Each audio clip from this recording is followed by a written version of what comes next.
Hello everyone, कैसे हैं आप लोग। उम्मीद है बहुत अच्छे होंगे और बहुत अच्छी आप आरएससीआईटी की तैयारी कर रहे होंगे। दोस्तों, आपकी आरएससीआईटी में 35% आएंगे, ये आपको पता है। लेकिन उनमें 35% में से कम 3 या 4% ऐसे आएंगे आपके एग्जाम में जो फुल फॉर्म पूछी जाएंगी आपको उसमें, या फिर आपसे पूछी जाएंगी शॉर्टकट्स। मतलब दोनों मिला करके 3 से 4 एक तरीके से ऐसे प्रश्न बनेंगे आपके जो फुल फॉर्म और शॉर्टकट से पूछे जाएंगे। तो आप उनको ठीक करके आओ, इसलिए मैं क्लास लेके आऊँ। इस क्लास की लेंथ ज़्यादा नहीं, लगभग 20 मिनट के समथिंग क्लास है दोस्तों ये, और इस क्लास के अंदर मैं आपको क्लियर करा दूंगा। ठीक है, तो ध्यान से देखना, ज्यादा टाइम लूंगा नहीं मैं आपका, जल्दी जल्दी करा दूंगा सारी चीजें। तो पहला प्रश्न है दोस्तों, सीपीयू का पूर्ण रूप क्या है। सीपीयू का पूर्ण रूप क्या है भाई। Central processing unit, computer personal unit, या सेंट्रल पावर यूनिट, या कंट्रोल प्रोसेसिंग यूनिट। क्या होगा दोस्तों यहाँ पे, ये होगा दोस्तों central processing unit. C for central, P for processing, और यू फॉर यूनिट। ठीक है, ए ऑप्शन इज राइट। और सेंट्रल प्रोसेसिंग यूनिट जो होता है सीपीयू, उसको हम बोलते हैं कंप्यूटर का दिमाग। क्या बोलते हैं दोस्तों, कंप्यूटर का दिमाग बोल दो या ब्रेन बोल दो, क्या बोल सकते हो आप, ब्रेन बोल सकते हो। ठीक है, अब चलते हैं दोस्तों आज के दूसरे प्रश्न की ओर। दूसरा फुल फॉर्म है हमारे सामने, रैम का पूर्ण रूप क्या है। रैम का पूर्ण रूप क्या है, read access memory, random access memory, remote access memory, या रियल एक्सेस मेमोरी। दोस्तों यहाँ पे जवाब होगा रैंडम एक्सेस मेमोरी। क्या होगा दोस्तों, रैंडम एक्सेस मेमोरी होगा। अगर आपको क्वेश्चन आता है तो कमेंट बॉक्स में जल्दी से फुल फॉर्म का आंसर दीजिएगा, रैंडम एक्सेस मेमोरी। अब रैम की थोड़ी सी बात कर लेते हैं दोस्तों। रैम एक अस्थायी मेमोरी होती है। क्या होती है दोस्तों, अस्थायी। ठीक है, और अस्थायी इसलिए कहते हैं दोस्तों कि बिजली जाने पर डाटा चला जाता है इसका। बिजली गई डाटा गया, बिजली जाने पर डाटा चला जाता है इसका, सीधी सी बात ये है दोस्तों। और एक तरीके से ये प्राइमरी मेमोरी में आती है। किसमें आती है दोस्तों, प्राइमरी मेमोरी में आती है। ओके, मुख्य मेमोरी में। ठीक है, अब चलते हैं दोस्तों आज के तीसरे प्रश्न की ओर। तीसरा प्रश्न है, रोम का पूर्ण रूप क्या है भाई। रोम का पूर्ण रूप क्या है, read only memory, random only memory, run only memory, या रिमोट ओनली मेमोरी। तो रोम का पूरा नाम है दोस्तों रीड ओनली मेमोरी। क्या है दोस्तों, रीड ओनली मेमोरी होगा ए ऑप्शन। ठीक है, यह स्थायी मेमोरी होती है दोस्तों। ठीक है, यानी कि नॉन वोलेटाइल होती है एक तरीके से। ठीक है, और इसका डाटा मिटता नहीं है, इसको सिर्फ हम पढ़ सकते हैं, लिख नहीं सकते इसके अंदर। ठीक है, इसमें क्या नहीं कर सकते दोस्तों, एडिट नहीं कर सकते एक तो आप। ठीक है, और इसमें लिख भी नहीं सकते आप, दोनों ही काम नहीं कर सकते। इसको सिर्फ क्या कर सकते हो आप, पढ़ सकते हो बस। क्या कर सकते हो दोस्तों, पढ़ सकते हैं इसमें बस। ठीक है, अब चलते हैं दोस्तों आज के चौथे प्रश्न की ओर। यूआरएल का पूर्ण रूप क्या है। यूआरएल का पूर्ण रूप क्या है, uniform resource locator, universal resource link, unique resource locator, या यूनिफॉर्म रिमोट लिंक। दोस्तों यहाँ पे यूआरएल का जो पूरा नाम है ना, वो होगा दोस्तों यूनिफॉर्म रिसोर्स लोकेटर। क्या होगा दोस्तों, यूनिफॉर्म रिसोर्स लोकेटर होगा। ठीक है, अब चलते हैं पांचवी फुल फॉर्म के ऊपर। पांचवी दोस्तों, www का पूर्ण रूप क्या है, world wide web, web world wide, या वर्ल्ड वाइड विंडो, या वेब वाइड वर्ल्ड। ठीक है, तो ये एक तरीके से हर बार एग्जाम में पूछी जाती है दोस्तों। ठीक है, तो यहां पे आएगा दोस्तों वर्ल्ड वाइड वेब। क्या आएगा दोस्तों, वर्ल्ड वाइड वेब आएगा, ए option is right, world wide web. ठीक है, अब चलते हैं दोस्तों आज के छठे प्रश्न की ओर। छठा प्रश्न है हमारा, ध्यान से देखिएगा। HTML का पूर्ण रूप क्या है। HTML का पूर्ण रूप क्या है, high tech markup language, hyper tool markup language, home text markup language, या हाइपर टेक्स्ट मार्कअप लैंग्वेज। तो दोस्तों यहां पे आएगा, क्या होगा सही जवाब, तो ये होगा दोस्तों हाइपर टेक्स्ट मार्कअप लैंग्वेज। क्या होगा दोस्तों, hyper text markup language, D option is right. तो छठे में किस किसने डी ऑप्शन किया है भाई सिलेक्ट, जल्दी से बताइएगा मुझे। और हाँ, अगर आपको पहले से इसका आंसर आता है तो कमेंट बॉक्स में आंसर दे सकते हैं इसका। ठीक है, अब चलते हैं दोस्तों आज के सातवें प्रश्न की ओर। सातवां प्रश्न है हमारा, HTTP का पूर्ण रूप क्या है। HTTP का पूर्ण रूप क्या है, high text transfer protocol, hyper text transmit protocol, या हाइपर टेक्स्ट ट्रांसफर प्रोटोकॉल, या फिर होम टेक्स्ट ट्रांसफर प्रोटोकॉल। बताइए दोस्तों क्या होगा इसका सही जवाब। तो HTTP का जो पूरा नाम है ना भाई, वो है यहाँ पे hyper text transfer protocol, C option is right, hyper text transfer protocol. ठीक है, अब चलते हैं दोस्तों आज के आठवें प्रश्न की ओर। IP का पूर्ण रूप क्या है, internet protocol, internet process, intranet protocol, या इंफॉर्मेशन प्रोटोकॉल। तो यहां पे आएगा दोस्तों IP बराबर इंटरनेट। यहां पे कई लोग इंटरनेट भी कर सकते हैं, ये ध्यान रखना, इंटरनेट नहीं होता है, इंटरनेट होता है, internet protocol, A option is right. क्या होगा दोस्तों, इंटरनेट प्रोटोकॉल होगा। अब चलते हैं दोस्तों आज के अगले क्वेश्चन की, और अगला क्वेश्चन है हमारा यहाँ पे 9वां, लैन का पूर्ण रूप क्या है। लैन का पूर्ण रूप क्या है, large area network, long area network, limited area network या लोकल एरिया नेटवर्क? दोस्तों यहाँ पे जो लैन का पूरा नाम होगा वो होगा लोकल एरिया नेटवर्क होगा दोस्तों। क्या होगा? लोकल एरिया नेटवर्क होगा। D option is right. अब चलते हैं दोस्तों आज के 10वें प्रश्न की ओर। वैन का पूर्ण रूप क्या है? Wide area network, web area network, wireless area network या वर्क एरिया नेटवर्क? तो वैन का जो पूर्ण रूप होगा दोस्तों वो होगा वाइड एरिया नेटवर्क। क्या होगा दोस्तों? वाइड एरिया नेटवर्क होगा। ठीक है, A option is right. Okay, तो 10 में से आपकी कितनी फुल फॉर्म्स ऐसी हैं जो एकदम सही हो गई भाई? जल्दी से मुझे बताइए कमेंट बॉक्स में। अब चलते हैं 11वें की ओर। 11वां क्या है दोस्तों? पीडीएफ का पूर्ण रूप क्या है? Print document format, portable document format, public document format या प्रोग्राम डॉक्यूमेंट फॉर्मेट? दोस्तों इसका जो सही जवाब होने वाला है वो होगा पोर्टेबल डॉक्यूमेंट फॉर्मेट। क्या होगा दोस्तों? P for portable, D for document, F for format. B option is right. अब चलते हैं दोस्तों आज के 12वें प्रश्न की ओर। एएलयू का पूर्ण रूप क्या है? RA logic unit, application logic unit, access logic unit या फिर अरिथमेटिक लॉजिक यूनिट? दोस्तों एएलयू का पूर्ण रूप होगा arithmetic logic unit. D option is right. याद रखना दोस्तों, सीपीयू होता है आपका सेंट्रल प्रोसेसिंग यूनिट। क्या होता है दोस्तों? जो मैंने बताया था आपको, सीपीयू के full form central processing unit. इसको 3 भागों में बांटते हैं हम। एक होता है दोस्तों उसमें एएलयू, एक होता है सीयू और एक होता है दोस्तों एमयू। एमयू का मतलब होता है मेमोरी यूनिट। क्या होता है दोस्तों? मेमोरी यूनिट होता है, MEMORY, मेमोरी यूनिट होता है। सीयू का होता है दोस्तों कंट्रोल यूनिट।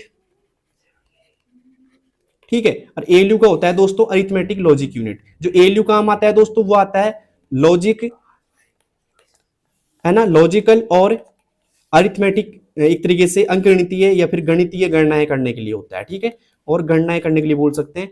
जो सीयू होता है वो क्या करता है दोस्तों? निर्देशों को कंट्रोल करता है। क्या करता है दोस्तों? निर्देशों को कंट्रोल करता है। तो ये भी पूछा जा सकता है, इंपॉर्टेंट है। और जो सीपीयू होता है वो माइंड होता है, किसका? कंप्यूटर का माइंड होता है। ठीक है, अब चलते हैं दोस्तों आज के 13वें प्रश्न की ओर। 13वां प्रश्न है सीडी का पूर्ण रूप क्या है? सीडी का पूर्ण रूप क्या है भाई? कॉम्पैक्ट डिस्क, कंप्यूटर डिस्क या फिर कलर्ड डिस्क या फिर कंट्रोल डिस्क? बताइए दोस्तों क्या होगा यहाँ पे सीडी का पूरा नाम? तो सीडी का होगा दोस्तों कॉम्पैक्ट डिस्क होगा। कई बार पूछ लिया गया है, ये भी ध्यान रखना, इंपॉर्टेंट बन रहा है कि सीडी का पूरा नाम क्या है? कॉम्पैक्ट डिस्क है। ठीक है, अब चलते हैं दोस्तों आज के अगले प्रश्न की ओर। अगला प्रश्न है हमारा कि डीवीडी का पूर्ण रूप क्या है? डीवीडी का पूर्ण रूप क्या है भाई? Data versatile disc, digital video drive या डिस्क वर्सेटाइल डिस्क या फिर डिजिटल वर्सेटाइल डिस्क? बताइए दोस्तों क्या होगा इसका सही जवाब? तो यहां पे आएगा दोस्तों digital versatile disc, DVD. D for digital, V for versatile और डी फॉर डिस्क। ठीक है, ओके, डी ऑप्शन आएगा इसमें। अब चलते हैं दोस्तों आज के 15वें प्रश्न की ओर। यूएसबी का पूर्ण रूप क्या है? यूएसबी का पूर्ण रूप क्या है भाई? यूनिक सीरियल बस, यूनिवर्सल सीरियल बस या यूनिवर्सल स्टोरेज बस या यूटिलिटी सीरियल बस? क्या होगा दोस्तों यूएसबी का पूरा नाम? और ये इंपॉर्टेंट है, हो सकता है आपकी बार पूछ लिया जाए आपसे, यूएसबी का पूर्ण रूप क्या है? तो दोस्तों यूएसबी का पूर्ण रूप है यूनिवर्सल सीरियल बस। क्या है दोस्तों? यूनिवर्सल सीरियल बस। ठीक है, तो 15 में से कितनी शॉर्टकट की आपकी एकदम सही हो चुकी है? जल्दी से मुझे बताइएगा। अब चलते हैं 16वें की ओर। जीयूआई का पूर्ण रूप क्या है?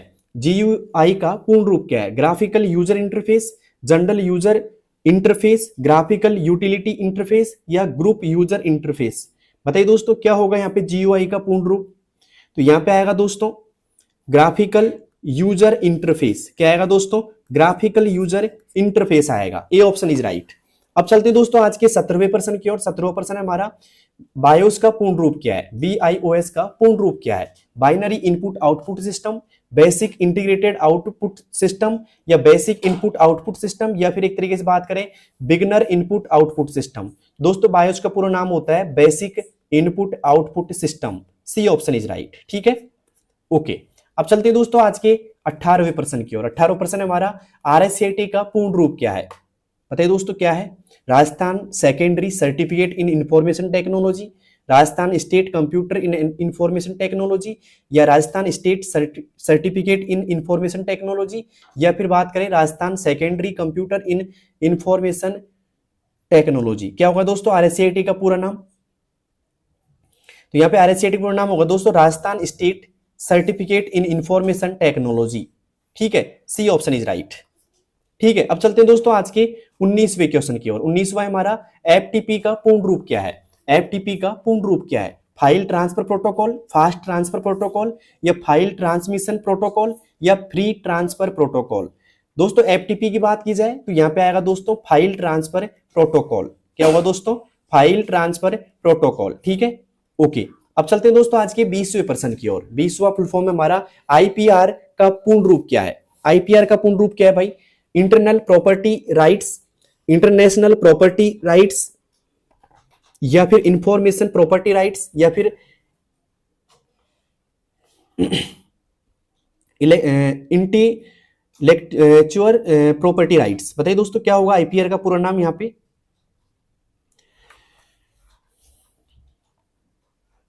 तो यहां पे आएगा intellectual property rights. D option is right. अब चलते हैं दोस्तों आज के 21वें प्रश्न की ओर। उम्मीद करता हूं 20 में से आपके 20 एकदम सही हो गए होंगे भाई। ठीक है, अब चलते हैं दोस्तों आज के 21वें की ओर। 21वां दोस्तों यहाँ पे बात करें तो अब चलती है दोस्तों यहाँ पे शॉर्टकट कीज।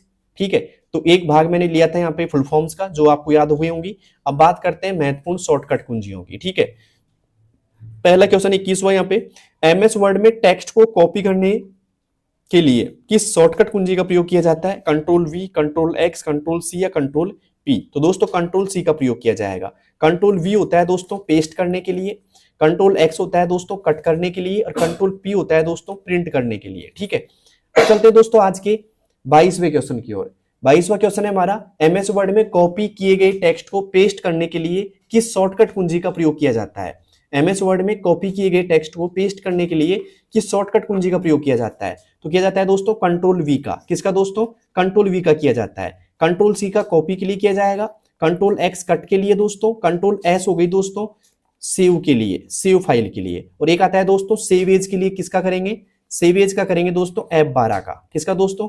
F12 का प्रयोग किया जाएगा सेव एज के लिए। ठीक है, अब चलते हैं दोस्तों आज के 23वें प्रश्न की ओर। एमएस वर्ड में टेक्स्ट को कट करने के लिए शॉर्टकट कुंजी कौन सी का प्रयोग करेंगे, या किस शॉर्टकट कुंजी का प्रयोग किया जाता है? तो वो किया जाता है दोस्तों कट के लिए किया जाता है कंट्रोल एक्स का। ठीक है, कॉपी हो जाएगा इसका पेस्ट, और इसका प्रिंट हो जाएगा। ठीक है, अब चलते हैं दोस्तों आज के 24वें प्रश्न की ओर। एमएस वर्ड में फाइल को सेव करने के लिए किस कुंजी का प्रयोग किया जाता है? कंट्रोल ए, एस, पी, या जेड। देखिए दोस्तों कंट्रोल ए का होता है ऑल सेलेक्ट के लिए, ऑल सेलेक्ट के लिए यहां पे यूज करेंगे। कंट्रोल एस का होता है दोस्तों सेव के लिए, और पूछा भी आपसे यही है तो B option is right. Control P हो गया दोस्तों प्रिंट करने के लिए, और कंट्रोल जेड हो गया दोस्तों अंडू करने के लिए। किसके लिए दोस्तों? अंडू। और एक होता है रीडू करना, रीडू करने की हो जाएगी दोस्तों कंट्रोल के साथ में वाई प्रेस करेंगे हम। ठीक है, अब चलते हैं दोस्तों आज के 25वें क्वेश्चन की ओर। 25वां एमएस वर्ड में प्रिंट करने का शॉर्टकट कुंजी कौन सा है? तो प्रिंट करने के लिए दोस्तों हो जाएगी कंट्रोल पी। कौन सी हो जाएगी दोस्तों? कंट्रोल पी हो जाएगी। कंट्रोल एस हो जाएगी सेव के लिए, ए हो जाएगी ऑल सेलेक्ट के लिए, ओके, और जेड हो जाएगी दोस्तों अंडू के लिए। ठीक है, अब चलते हैं दोस्तों आज के 26वें प्रश्न की ओर। एमएस वर्ड में सभी टेक्स्ट का चयन मतलब सेलेक्ट ऑल करने के लिए किस कुंजी का प्रयोग किया जाएगा? Control S, control C, control V, या कंट्रोल ए। दोस्तों बात की जाएगी यहाँ पे कंट्रोल ए की जाएगी। ठीक है, कंट्रोल एस के बारे में, सी के बारे में और वी के बारे में बता चुका हूं दोस्तों मैं। वी होगा पेस्ट करने के लिए, ये कॉपी करने के लिए हो जाएगा, और ये सेव करने के लिए हो जाएगा। ठीक है, अब चलते हैं दोस्तों आज के 27वें प्रश्न की ओर। अंतिम क्रिया को अंडू करने के लिए किस शॉर्टकट कुंजी का प्रयोग किया जाएगा? Control Y, control X, control Z, या कंट्रोल पी। बताइए दोस्तों किसका प्रयोग किया जाएगा? दोस्तों अंतिम क्रिया को अंडू करने के लिए यहां पे करेंगे कंट्रोल जेड का प्रयोग। ठीक है, और वाई का किया जाएगा दोस्तों रीडू करने के लिए, एक्स का कट के लिए करेंगे, और पी का करेंगे दोस्तों प्रिंट करने के लिए। ठीक है, अब चलते हैं दोस्तों आज के 28वें प्रश्न की ओर। 28वां प्रश्न हमारा, अंतिम अंडू क्रिया को रीडू करने के लिए किस शॉर्टकट कुंजी का प्रयोग किया जाएगा? तो अंतिम क्रिया की बात करें तो यहाँ पे कंट्रोल वाई का यूज किया जाएगा। ठीक है, कंट्रोल जेड का बता चुका हूं मैं, कंट्रोल एक्स का बता दिया, और एक्स एस का भी बता दिया। ठीक है, अब चलते हैं दोस्तों आज के 29वें क्वेश्चन की ओर। किसी भी प्रोग्राम या एप्लीकेशन की सहायता हेल्प के लिए कौन सा फंक्शन कुंजी दबाई जाती है? किसी भी प्रोग्राम या एप्लीकेशन में सहायता हेल्प के लिए कौन सी फंक्शन कुंजी दबाई जाती है? F1, F2, F5 या F12। दोस्तों यहाँ पे बात की जाए F1 प्रयोग की जाती है। F2 का यहाँ पे रीनेम के लिए किया जाता है ना, या बोले हम सेल को एडिट करने के लिए किया जाता है एक्सेल में। ठीक है, इसके बाद में F5 को हम क्या करेंगे? रिफ्रेश के लिए कर सकते हैं। ठीक है। एमएस वर्ड में गो टू का काम करेगा ये, ठीक है। एमएस वर्ड में किसका, गो टू का। और एक्सेल में क्या करेगा दोस्तों, सॉरी पावर पॉइंट में क्या करेगा दोस्तों, स्लाइड शो स्टार्ट करने का काम करेगा। किसका दोस्तों, स्लाइड शो स्टार्ट करने का काम करेगा F5। और F12 की बात करें तो सेव एज का काम करता है ये। किसका दोस्तों, सेव एज का काम करेगा, ठीक है। अब चलते हैं आज के 30वें प्रश्न की ओर। 30वां प्रश्न है, कंप्यूटर को रिफ्रेश करने के लिए कौन सी कुंजी दबाई जाती है, तो दबाई जाती है दोस्तों F5। कौन सी दोस्तों, F5। F1 होती है दोस्तों हेल्प के लिए, F2 होती है रीनेम के लिए या एडिट के लिए होती है, या फिर बात करें F12 की तो सेव एज के लिए होती है। याद कर लेना, यहां से पूछा जा सकता है एक क्वेश्चन आपसे। अब चलते हैं दोस्तों आज के 31वें क्वेश्चन की ओर। किसी फाइल या फोल्डर का नाम बदलने के लिए कौन सी कुंजी का प्रयोग किया जाएगा, तो वो किया जाएगा दोस्तों F2 का। F1 हो जाएगी हेल्प के लिए, F5 रिफ्रेश के लिए हो जाएगी, और F12 हो जाएगी दोस्तों सेव एज के लिए, सेव एज के लिए। अब चलते हैं 32वें क्वेश्चन की ओर। 32वां, एमएस पावर पॉइंट में स्लाइड शो शुरू करने के लिए कौन सी फंक्शन कुंजी का प्रयोग किया जाएगा, तो वो किया जाएगा दोस्तों F5 का। किसका दोस्तों, F5 का प्रयोग किया जाएगा, ठीक है। अब चलते हैं दोस्तों आज के, अब यहाँ पे F5 का इसके लिए किया जाएगा, और जो F7 है ना वो स्पेल यानी कि स्पेलिंग एंड ग्रामर चेक करने के लिए किया जाएगा, ठीक है, F7 का। ओके, अब चलते हैं दोस्तों आज के 33वें प्रश्न की ओर। एमएस वर्ड में स्पेलिंग एंड ग्रामर चेक करने के लिए कौन सी फंक्शन कुंजी प्रयोग करेंगे, तो वो करेंगे दोस्तों F7। कौन सी करेंगे भाई, F7 करेंगे, ठीक है। अब चलते हैं दोस्तों आज के 34वें प्रश्न की ओर। किसी फाइल को स्थायी रूप से डिलीट करने के लिए किस शॉर्टकट कुंजी का प्रयोग किया जाता है भाई, तो वो किया जाता है डिलीट का, डिलीट की का, या कंट्रोल डिलीट का, अल्ट डिलीट का, या शिफ्ट और डिलीट का। किसका करेंगे दोस्तों, शिफ्ट और डिलीट का करेंगे। D option is right, shift और डिलीट का किया जाएगा। अब चलते हैं दोस्तों आज के 35वें प्रश्न की ओर।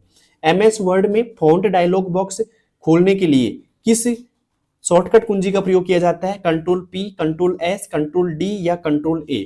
दोस्तों फॉन्ट डायलॉग बॉक्स की बात की जाए तो यहाँ पे कंट्रोल D का प्रयोग किया जाएगा। किसका दोस्तों, कंट्रोल D का। अब कंट्रोल D की बात की जाए तो तीनों जो एमएस वर्ड होता है, एक तो हो गया एमएस वर्ड, एक हो गया दोस्तों आपके पास में एक्सेल, और एक हो गया दोस्तों पावर पॉइंट। क्या हो गया दोस्तों, पावर पॉइंट हो गया। तो एमएस वर्ड जो होगा दोस्तों उसमें तो क्या होगा, फॉन्ट डायलॉग बॉक्स ओपन करेगी ये कंट्रोल डी। किसकी बात की जा रही है, कंट्रोल डी की बात की जा रही है। एक्सेल में क्या करेगी दोस्तों, फिल डाउन करती है। क्या करती है दोस्तों, फिल डाउन करने का काम करती है। और यहाँ पे जो पावर पॉइंट उसके अंदर करेगी दोस्तों ये काम डुप्लीकेट स्लाइड का, डुप्लीकेट स्लाइड का काम करेगी, ठीक है, ओके।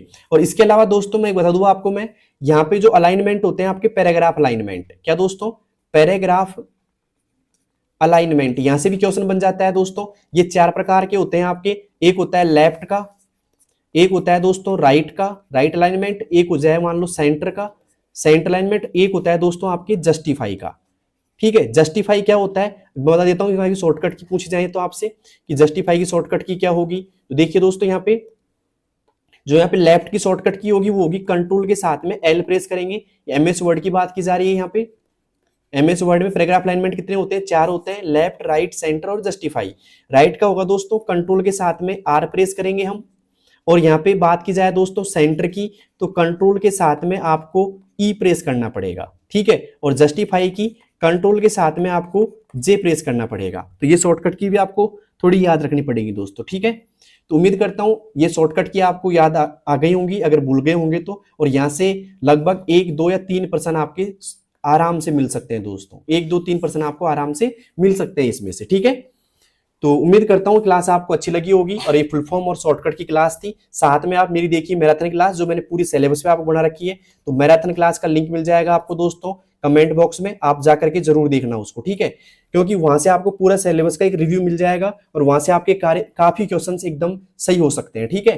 तो उम्मीद करता हूं आपकी तैयारी बेटर हो गई होगी अब तक, और धन्यवाद दोस्तों, थैंक यू।